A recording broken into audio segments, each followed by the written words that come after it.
Hello friends, আসসালামু আলাইকুম। আজকে আমি আবারও নতুন একটি রেসিপি নিয়ে হাজির হয়েছি। সেটা হচ্ছে খাসির কলিজা। সেটি তৈরি করতে কী কী উপকরণ লাগছে সেটা চলুন আমরা দেখে নিই।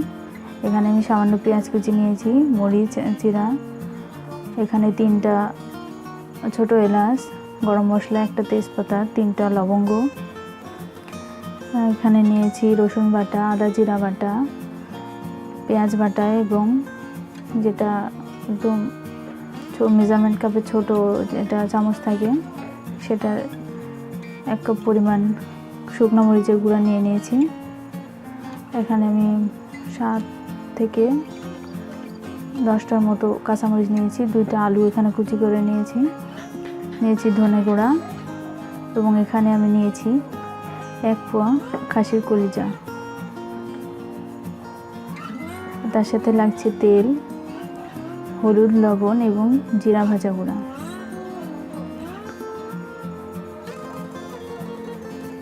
চলুন আমরা এখন তাহলে রান্নাটা শুরু করে দিই। এখন আমি চুলাতে কড়াইটা বসিয়ে দিয়েছি। দিয়ে চুলাটা কড়াইটা যখন গরম হয়ে যাবে তখন আমি তেলটা দিয়ে দেব। এটা আমি প্রেসার কুকারে করব না, কড়াইতেই করব, যেহেতু এটা মাংস না, কলিজাটা সহজেই গলে যায়, সেই জন্য কড়াইতে রান্না করলে এটা হবে। এখানে আমি তেলটা দিয়ে দিয়েছি, তেলটা একটু বেশি পরিমাণে দিব, দিয়ে শুকনা যেগুলো মশলা আছে সেগুলো দিয়ে দিচ্ছি। কারণ শুধু এটা আমি কলিজা রান্না করছি, এতে কোনো তো চর্বি নেই, সেই জন্য আমাকে তেলটা একটু বেশি পরিমাণেই দেওয়া লাগবে। এখানে যে সামান্য পেঁয়াজ কুচি নিয়েছিলাম, একটা পেঁয়াজ কুচি, আর বাকিটা বেটে নিয়েছি আমি 3 থেকে 4টার মতো মাঝারি সাইজে, দিয়ে এইভাবে নেড়ে নিচ্ছি। পেঁয়াজটা যখন হালকা ভাজা হয়ে যাবে তখন এর মধ্যে দিয়ে দেব কাঁচামরিচ। এখানে 5টা আমি কাঁচামরিচ দিয়ে দিয়েছি, রসুন বাটাটা দিয়ে দিচ্ছি, আদা জিরা বাটা, সব এগুলা 1 টেবিল চামচ পরিমাণ দিয়ে দিচ্ছি। দিয়ে এখন সবগুলা ভালোভাবে মিক্স করে নিচ্ছি।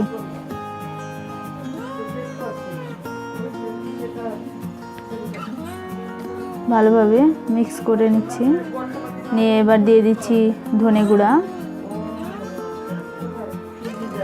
সামান্য,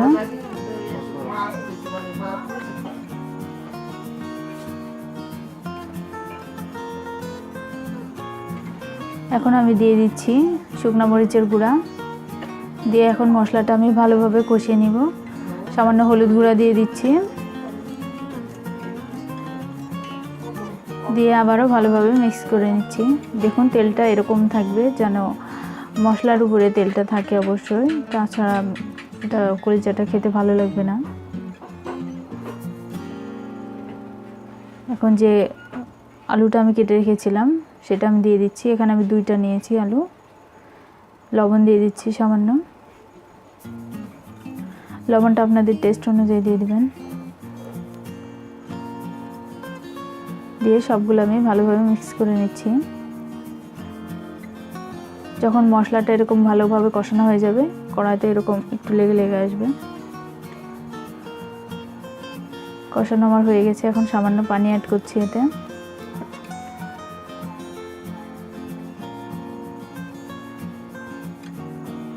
দিয়ে সব আবার ভালোভাবে মিক্স করে নিচ্ছি।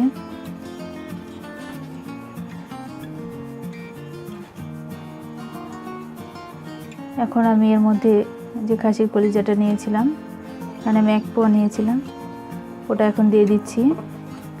এটা আমি এরকম ছোট ছোট করে কিউব করে কেটে নিয়েছি।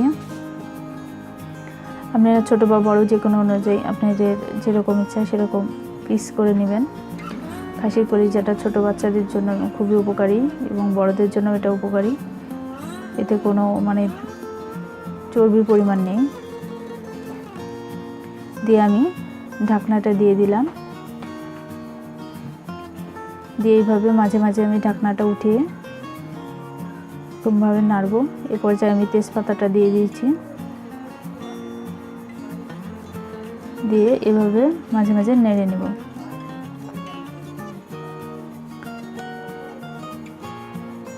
এখন আমি আরেকটু লবণ দিয়ে দিচ্ছি, কারণ কলিজাটা দেওয়ার পরে আমি লবণ দিইনি। কষানোর সময় লবণটা একটু মানে যতটুকু লাগবে সেটা দিয়ে দিলে বেশি ভালো হয়, তাহলে আলুগুলা এবং কলিজার মধ্যে এটা লবণটা ভালোভাবে ঢুকে যায় এবং খেতে ভালো টেস্ট লাগবে। এইভাবে আমি কষিয়ে নিলাম, দিয়ে এখন আবারও সামান্য পানি দিয়ে দিচ্ছি। এভাবে অল্প অল্প করে পানি দিতে থাকবো, নাড়তে থাকবো। এইভাবে বারে বারে কষিয়ে নিলে টেস্টটা একটু ভালো হবে।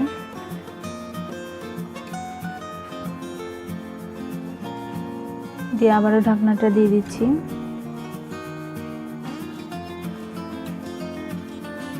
এই ঢাকনাটা উঠিয়ে নিচ্ছি।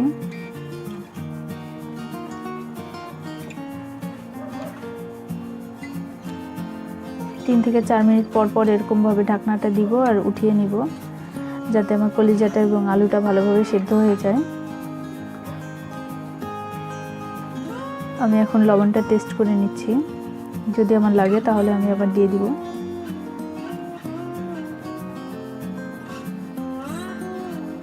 দিয়ে আমি কিন্তু আবারও ঢাকনাটা দিয়ে রেখেছি। এই পুরো রান্নাটা প্রায় আমি ঢাকনা দিয়ে করব, কারণ এটা আমি প্রেসারে করছি না।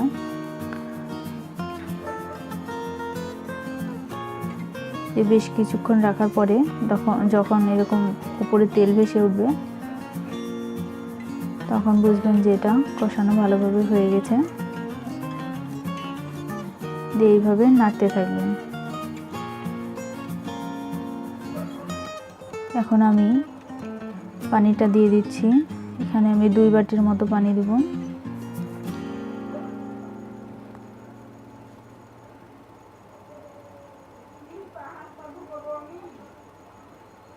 আমি কষানোর সময় যে পানিগুলো দিয়েছিলাম সেটা সামান্য পরিমাণে সেটা আপনাদের ইচ্ছা মতো দিয়ে দিবেন। আর এখানে আমি 2 বাটি পানি দিয়েছি পরে। এটা ফুটিয়ে আমি ঘন করে নিব। এই পর্যায়ে আমি যে বাকি কাঁচামরিচগুলো ছিল সেটা দিয়ে দিচ্ছি। কাঁচামরিচটা ঝোলের উপরে যখন দিবেন তখন কাঁচামরিচের যে একটা গন্ধ আছে সেটা ভালো আসবে। ঝোলটা আমার ফুটে উঠেছে।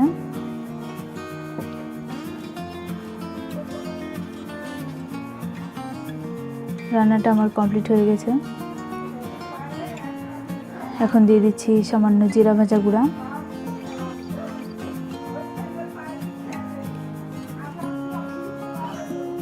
ফ্রেন্ডস, আমার রান্নাটা কমপ্লিট হয়ে গেছে। এখন আমি জিরা ভাজাটা এভাবে মিক্স করে নিচ্ছি। এই ছিল আমার আজকের রেসিপি। এখন আমি এটা আপনাদেরকে পরিবেশন করে দেব। এই ভিডিওটি যদি আপনাদের ভালো লেগে থাকে অবশ্যই কমেন্টে জানাবেন, লাইক এবং শেয়ার করবেন এবং অবশ্যই আমাদের সাথে থাকবেন, আমাদের চ্যানেলকে ফলো করতে থাকবেন। এখন ঝোলটা এরকম আমি ঘন করে নিয়েছি। আপনি চাইলে পাতলা বা আরও বেশি ঘন করতে পারেন। এটা ভাত রুটি যে কোনো কিছু দিয়েই খেতে পারেন। খুবই সুস্বাদু একটি রেসিপি।